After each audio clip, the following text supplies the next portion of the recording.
नौकर है, कर्मचारी है, ऐसे अनेक लोगों को, ऐसे अनेक समाज सेवी लोग, ऐसे अनेक जिनके पास कुछ नहीं है परंतु अंदर से दिल है, तो उन्होंने दूसरों से पैसा इकट्ठा करके, सामग्री इकट्ठा करके भी इस कोरोना काल में अभूतपूर्व काम किया। उनको भी बहुत से लोगों ने सम्मानित करने जब राजभवन में लाया तो मुझे बहुत आनंद आया कि इसके लिए कोई जरूरी नहीं कि आपके पास बहुत चीजें हो, आपके पास दिल होना चाहिए।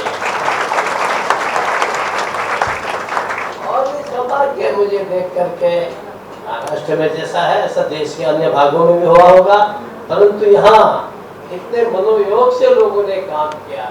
मुझे लगता है कि हमारे अजय जी ने, कौन साहब ने अपने मंच का नाम एकता मंच रखा है। हम लोग वैसे लड़ते झगड़ते रहते हैं, स्वाभाविक है, घर में भी लड़ाई होती है, भाई में भी होती है, सुना मैंने पति पत्नी भी होती है। लेकिन ये जो कोरोना का कालखंड था, उस कोरोना के कालखंड में सब लोग ये भूल गए कि कौन किस पार्टी का है, कौन किस विचारधारा का है, कौन किस प्रोफेशन को कर रहा है, कोई छोटा है या बड़ा है। जो भी अधिकतम जिससे हो चुका, वो चाहे पुलिस का सिपाही होगा, चाहे अधिकारी होगा, चाहे एकदम सामान्य नर्स या वार्ड बॉय होंगे, हर एक ने कहीं न कहीं अपनी ड्यूटी बहुत ढंग से की। और ये सचमुच ये भारत की यही बड़ी महानता है कि यहाँ जब कभी संकट आता है, लोग पश्चिम के लोग कहते हैं ये भारतीय लोग कैसे हैं, वैसे तो लड़ते ही रहते हैं, जब संकट आता है तो सब एक हो जाते हैं। यही तो भारत है, यही तो उसकी विशेषता है। और इसी विशेषता के कारण से जब कभी प्रधानमंत्री जी ने कोई आह्वान किया तो सारे लोगों ने एक मिलजुल करके कोरोना के विरुद्ध का टीका लगाना है। थोड़े दिन लोगों ने कहा कि नहीं नहीं ये वैक्सीनेशन तो ये है, वह तो स्वाभाविक है, प्रजातंत्र में बोलते हैं। लेकिन बाद में बोलने वाले भी एक नहीं, दो नहीं, बूस्टर भी लगा बैठे सर, क्योंकि एक आह्वान पर इस प्रकार के ये जो सारा देश के अंदर देखने को मिला, उस सब में आप सब लोगों ने बड़ा सहयोग किया। और मैं विशेष करके आप सब से निवेदन करूंगा, ये जो हमारे प्रभावित लोग हैं,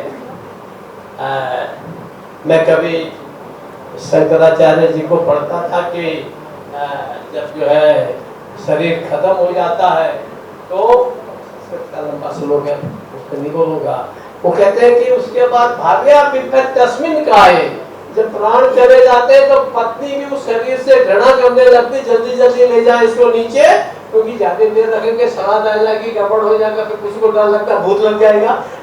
तो भाग्या भी करती, पति हो या पत्नी हो या बच्चा हो, कोई भी हो, मर गया, सांस चली गई तो ले जाओ। लेकिन यहाँ मैंने देखा, मैंने अनेक लोगों के अस्पताल में फोन किए, अनेकों प्राइवेट हो चाहे सरकारी हो, बहुत लोग मेरे पास आते थे, बात कराते थे, साहब आप जरा बात कर दीजिए डॉक्टर साहब से।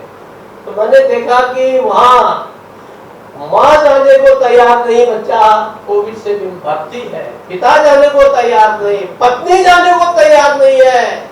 आप कल्पना कीजिए ऐसे समय में मेरे डॉक्टर, मेरे नर्स, मेरे कर्मचारी रात दिन काम करते रहे, तो क्या भगवान से कम है क्या?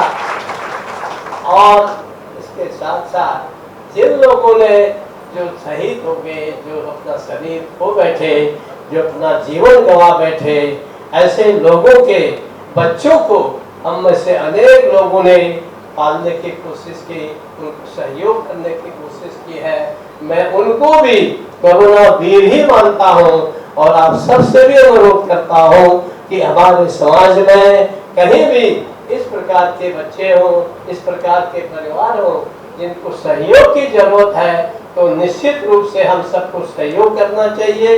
यदि मुझे भी किसी को कहने की जरूरत पड़े, आप मुझे बताइए कि आप इनके लिखाई से सहयोग करिए, मैं भी उसमें अपना कोशिश करूंगा कि, क्योंकि आजकल बहुत से ऐसा फंड है, दूसरा लोगों के पास चीजें हैं, तो आपको करने की जरूरत है, हम कहाँ से कर सकते हैं ताकि ऐसे जरूरतमंदों को उनको आवश्यकता है, जो वास्तव में नीडी है, ऐसे लोगों को हम सहयोग कर सकें, पुण्य कमा सकें। मुझे आप सब लोगों को इस अवसर पर आपको और आप सबके साथियों को मैं बहुत बहुत धन्यवाद देता हूँ और भगवान से प्रार्थना करता हूँ तो आप हम सबको ये शक्ति दें कि भविष्य में इस प्रकार के कोरोना जैसे कोविड जैसा पेंडेमिक ना आए भी तो हम मिलजुल करके एकता मंच के साथ एकता के साथ इसका मुकाबला कर सके, जैसे सारा इस देश में काम कर सके। मैं आप सब भाई बहनों का बहुत बहुत अभिनंदन करता हूँ। बहुत बहुत धन्यवाद।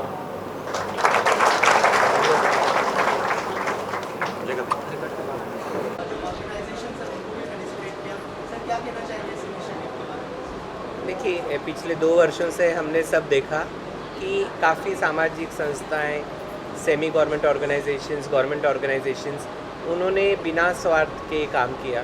तो एकता मंच के द्वारा हमने एक छोटी सी कोशिश की कि किस तरह से जो फ्रंटलाइन वर्कर्स थे जिन्होंने बिना स्वार्थ लोगों के लिए सेवा दी है, उनको हम लोग प्रोत्साहन करने के तौर पे किस तरह से उन्हें एक मुंबई कर की तरफ से एक उनका आभार प्रदर्शन करें, इसलिए ये कार्यक्रम का आयोजन किया गया था।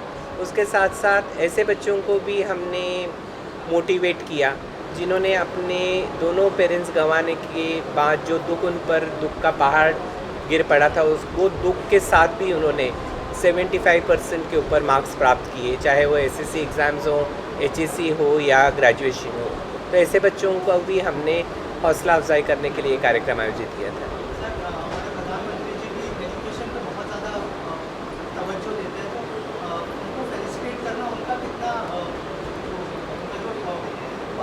देखिए, आज जैसे हम कहते हैं कि फ्यूचर सिटीजन्स जो है वो आज की जनरेशन है, आज के बच्चे हैं, तो ऑनरेबल प्राइम मिनिस्टर ने भी इसीलिए इसके ऊपर ज़्यादा से ज़्यादा जोर दिया है कि किस तरह से लोगों तक शिक्षा पहुंचाई जाए। सर, आप क्या कहना चाहेंगे इस इनिशिएटिव के बारे में? मैं इस अवसर पे एकता मंच को बधाई देना चाहता हूँ और आगे भी वो बीएमसी को इस तरह के सहकार्य करे और हमारे साथ में मिलकर काम करे, ये कामना करता हूँ। Thank you sir. इसके अलावा भगत सिंह कोश्यारी को जब आपने बताया इस इनिशिएटिव के बारे में, उनका क्या रिएक्शन था? थोड़ा सा अगर उनके बारे में अगर आप कुछ कहना चाहें। देखिए, मुझे लगता है कि हिज एक्सीलेंसी के बारे में जितना भी कहा जाए उतना कम है। आज उन्होंने इतनी दूर आके बच्चों का हौसला अफजाई की, उन्होंने सामाजिक संस्थाओं को उन्होंने प्रोत्साहन दिया। तो मुझे लगता है शब्दों से हम क्या कह पाएंगे, उनके एक्शन नहीं बताया कि इतनी महान हस्ती, लेकिन वो कितने डाउन टू अर्थ है कि हर सामान्य आदमी को भी वो मान सम्मान के साथ बात करते हैं। तो ऐसे गवर्नर के बारे में शब्द भी कम पड़ेंगे।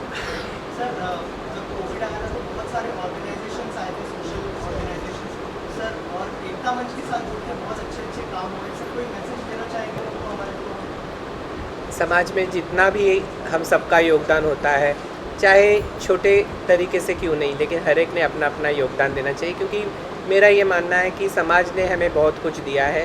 तो कहीं वक्त आता है कि जब हमें भी समाज को लौटाना चाहिए, जिस तरीके से क्यों ना हो, चाहे छोटे तरीके से क्यों नहीं हो, लेकिन ज़रूर करना चाहिए। Thank you. जब कोविड आया था तो बहुत सारे ऑर्गेनाइजेशंस आए थे, सोशल ऑर्गेनाइजेशंस सर, और एकता मंच के साथ जुड़ के बहुत अच्छे काम हुए। सर, कोई मैसेज देना चाहेंगे उनको? हमारे समाज में जितना भी हम सबका योगदान होता है, चाहे छोटे तरीके से क्यों नहीं, लेकिन हर एक ने अपना अपना योगदान देना चाहिए, क्योंकि मेरा ये मानना है कि समाज ने हमें बहुत कुछ दिया है। तो कहीं वक्त आता है कि जब हमें भी समाज को लौटाना चाहिए, जिस तरीके से क्यों ना हो, चाहे छोटे तरीके से क्यों नहीं हो, लेकिन ज़रूर करना चाहिए। Thank you.